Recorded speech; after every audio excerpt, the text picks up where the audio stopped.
Hello book lovers, and welcome back or welcome to Nat Cat's Bookish Cafe. Today we will be doing one of my favorite videos of the month, and that is me choosing my November TBR using my TBR game Leseren äger dich nicht.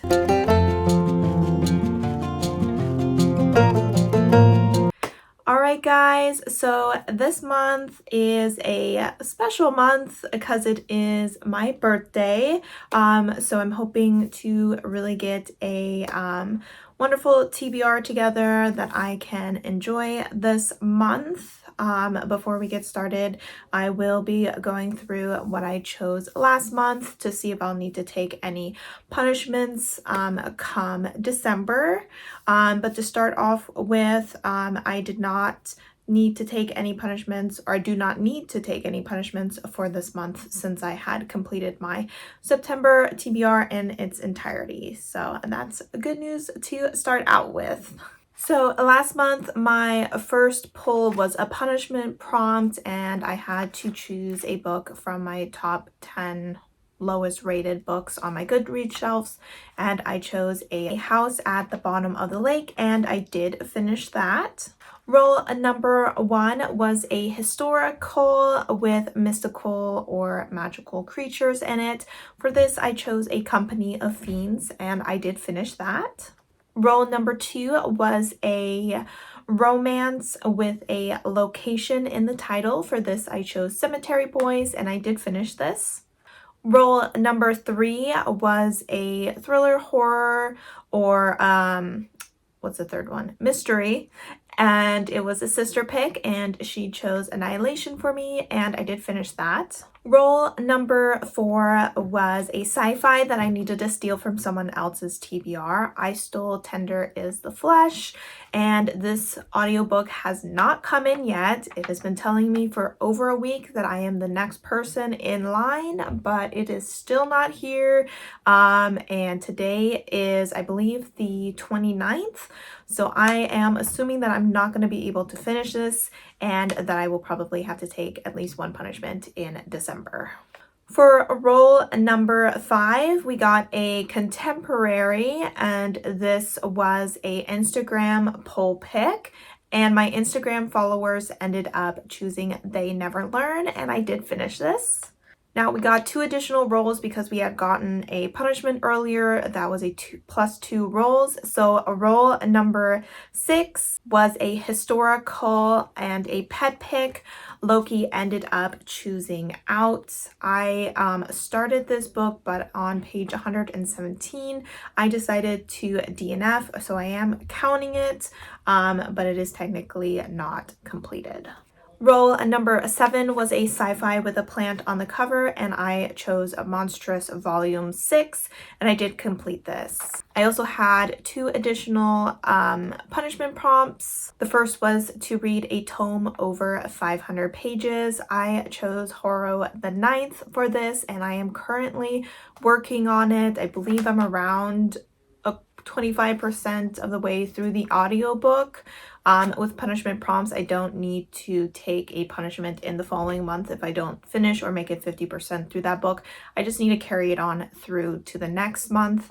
So I will just continue listening to that audiobook until I finish it. The last punishment prompt was to choose a book off of someone's worst of list. I chose a worst of 2021 list, and I chose Music of the Night. This is a Kindle Unlimited book that I am currently reading. I'm also about a quarter of the way through that, so these 2 punishment prompts will probably technically carry into November, but you know, I don't have to take any punishments for them. So that's good. All right then. So now that we know what I chose last month, let's go ahead and see what I will select for role number 1 this month. All right, let's go ahead and get right into role number 1. All right, we got some sci-fi. And I can't do 1 because he's sitting there. So we're going to go ahead and move him. And the prompt is a sci-fi with a beautiful cover. All right, so for roll number 1, we landed on blue, which is a sci-fi, and the prompt was to choose a book with a beautiful cover. So one of the most beautiful books I have on my shelf happened to be a middle grade sci-fi story, and that is The Last Quintista, I hope I say that correct, by Donna Barba Higuera. And this is a stunning hardback. I usually don't buy hardback books because they are expensive, but I just could not say no to this. This follows Petra, I believe is her name, or Petra, and she is a young girl who is a storyteller.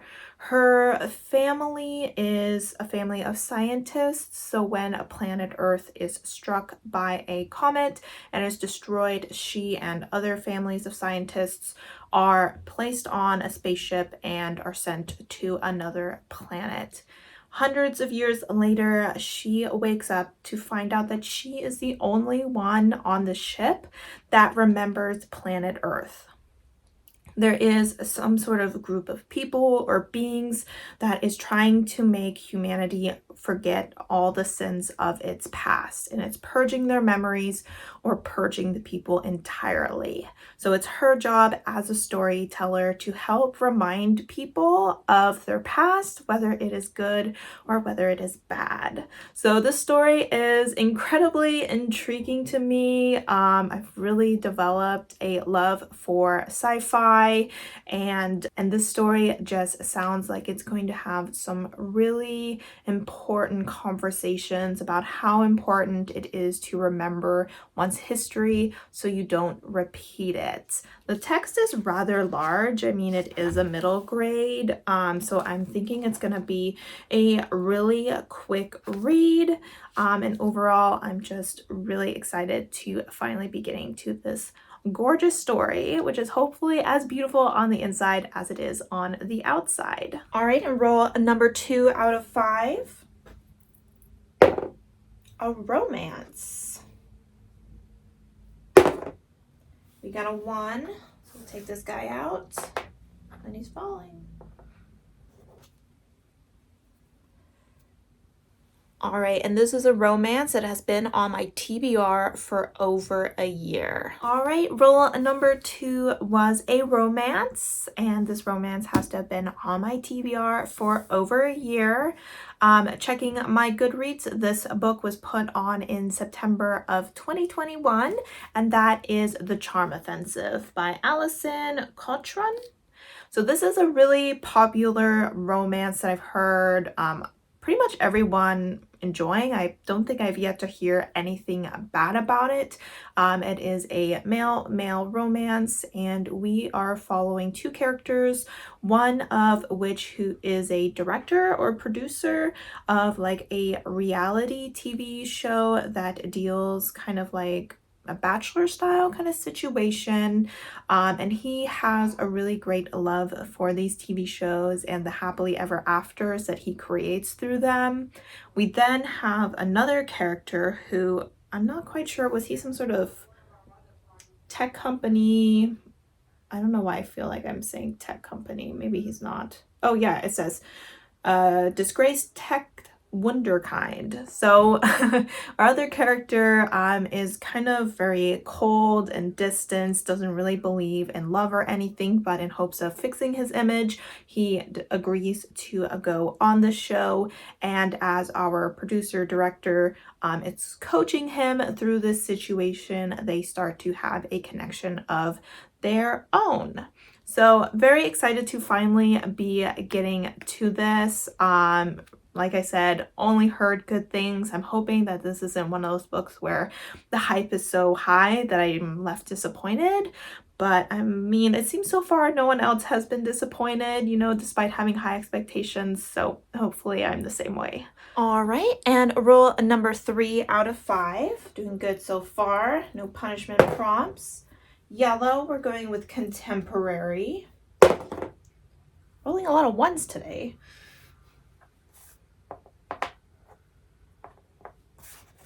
All right, and this is a contemporary audiobook. All right, rule number 3 was a contemporary, and this book I need to listen to as an audiobook.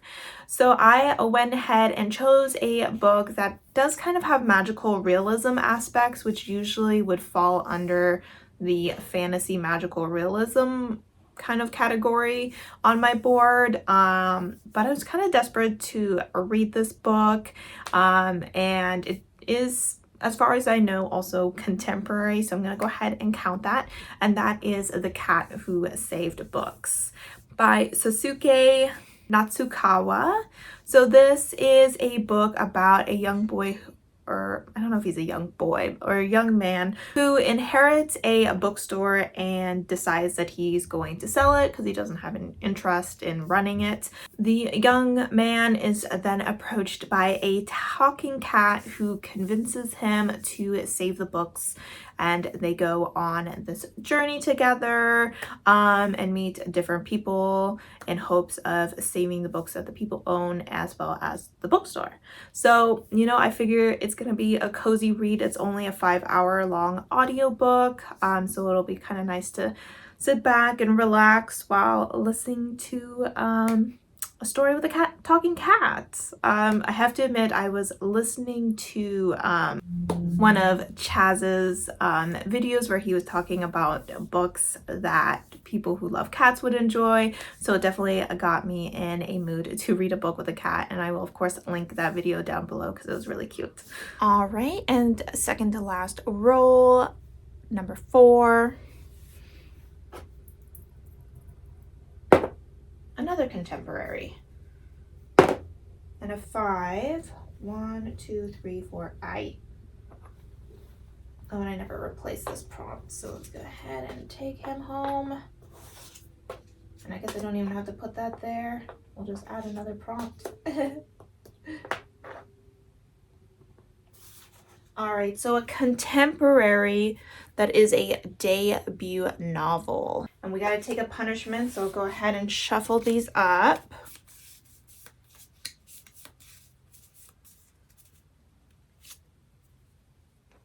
Okay. These are one of my These Books Will Self-Destruct books. I believe I have 5 of those. You can check out the video if you want to see all the ones that I selected, but I'll go ahead and choose one of those this month. All right, so for rule number 4, we're gonna do things a little bit differently. So 1, I got contemporary again, and I also got that it has to be a debut novel. Now, I'm not super in the mood for contemporary, and seeing that the last book was technically contemporary and the romance I chose is also contemporary, I was really struggling to find a contemporary book, let alone one that is a debut novel, that I wanted to read. I didn't have any on my shelf, and going through my Goodreads, it was just really a struggle to find something because I don't have a shelf that is, you know, dedicated specifically to debut novels. So I decided actually to toss that prompt, like permanently, like in the trash. It's obviously important to read debut novels, but since I don't have it categorized and it's not something that I reach for too often, I decided that it would be best if I just got rid of it, and I ended up pulling another prompt, and that prompt conveniently ended up being a mood read. Now I am going to choose my mood read right now because this is a book that I do really want to read this month, and it is also a contemporary, and that book is Birthday by, let's see, Meredith Russell. So this is a book that my friend actually gifted me for my birthday probably a couple years ago now, and of course it is called Birthday and it's my birthday month, so I was like, this is the perfect time to read this story. It's just a YA contemporary about a young trans girl as she tries to kind of transition in an area that isn't very supportive of that, while also trying to keep her relationship going with her best friend of many years. I don't know too much else about this book, but I have a feeling it's going to be very moving. I'm also hoping that it'll be a relatively quick read as well. The text looks rather large and the book is pretty short. So very excited to finally, after a couple years, be getting to this one. All right, and we also got a punishment prompt, which was to choose one of my books off the self-destruct list. I'm kind of glad that this came up because I have not gotten to any of those, but there is one that I really wanted to get to in the fall, and that is Stalking Jack the Ripper by Carrie Maniscalco. I've heard mixed things about this series. Some people seem to really love it, other people seem to really hate it. I haven't read anything by this author before, and I have to admit I don't read too many historically based books, but this one seems to be about a woman who is in love with Jack the Ripper. I was a girl who loved Jack the Ripper. Yeah, so I don't really know what else it's about, if it's a romance between the two or if she's hunting them. I know it is a romance, but I don't know much else about it. Since this is called Stalking Jack the Ripper, I will also be using this for my Buzzwordathon pick because for the month of November, the prompt is to choose a word ending in ing, so stalking. All right, and roll number 5, our final roll, is fantasy. And we got a 4 for that. Oh, golly. 1, 2, 3, 4. I know I spoke too soon when I said things were going well.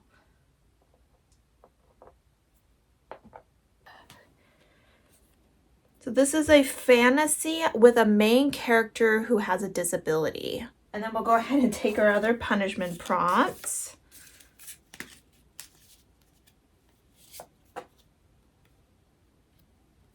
So this is move back home.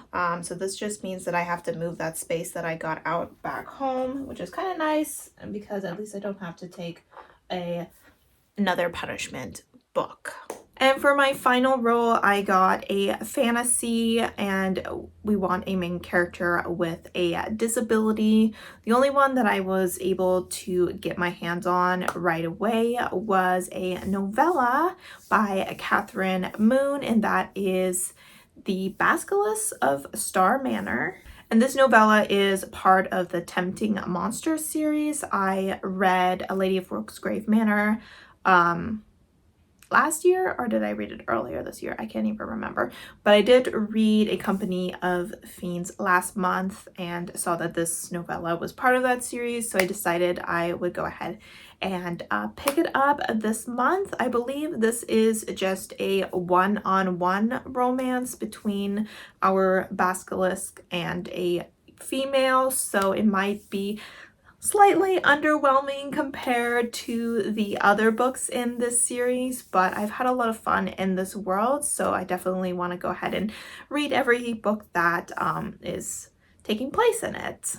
So this is a monster romance, and the disability rep is that he seems to be blind. I don't know if he is blind or if he just covers his eyes because he will kill people if he looks into their eyes, but either way, it seems that he is not able to see anything, so that is the disability rep for this story. And since it's a novella, I don't really know much else.